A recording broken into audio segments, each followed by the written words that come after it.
All right, hi guys, Mike Volkin here with another Freelancer Masterclass.com video. Today we're going to talk about where to find freelance jobs, but before we do that, please visit our sponsor, which keeps these great videos coming, and also you guys keep these great videos coming with ideas and questions you have for me and my team.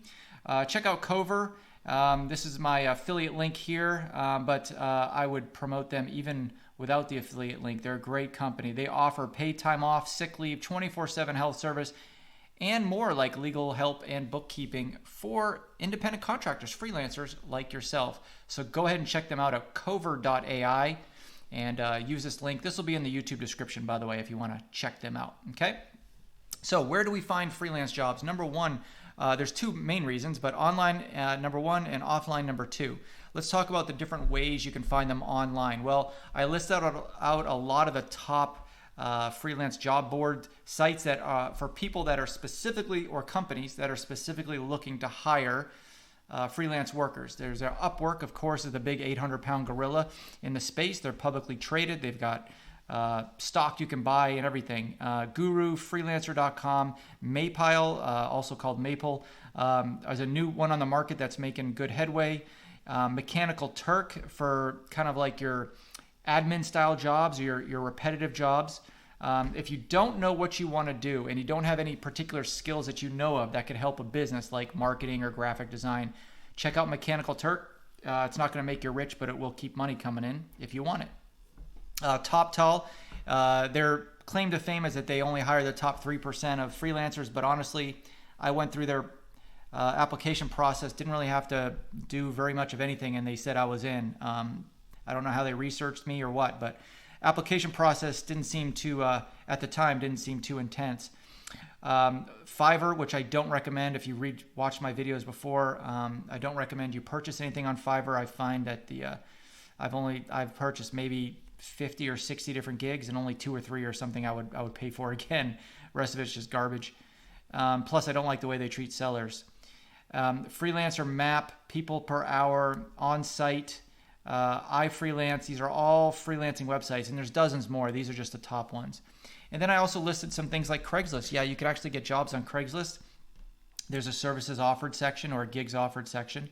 Email list. You can buy cold emails. It does work. You can buy email list, cold email people. Job boards in general, like Indeed or Monster.com, Career Builder. These are people looking for actual W-2 employees, but I've gotten jobs off them before. I just write them and say, hey, listen, I can do this job. You don't need someone in-house. Just give them the pitch of why hiring somebody remotely independent is worth it. And I've gotten positive feedback from that before. LinkedIn, one of the top sources to find jobs, not just in their job section, but networking and growing your network on LinkedIn. And if you don't have a LinkedIn account, I would suggest homework assignment for you, make 10 new connections a day for 6 months, and you'll be surprised at what opportunities come your way. Paid ads or funnels, one and the same in this case. So you set up a paid ad. I know it scares a lot of freelancers who probably are like, I don't have discretionary income. Why would I do that? You know what? It's worth a try. If you have a couple $1,000s, just quote unquote sitting around, you want to invest in your business, other than what you would invest in freelancermasterclass.com. Do some paid ads, drive them to a landing page, get them in your funnel, grow your email list. You'll be surprised at what can come out of it. All right, now let's talk about some of the ways you can grow your freelance business offline. Where can you find jobs? Well, F&F stands for friends and family. You should be able to grab 2 jobs a year at least off your existing friends and family. Just letting them know that you're open to freelance work. It doesn't mean you have to pitch each friend or family member, but just casually letting them know. Like if you're at a party, people are asking you, what are you doing for work? I'm freelancing right now, writing jobs or marketing or graphic design, whatever. Then people just knowing that will tend to give you work, or they know somebody who will give you work.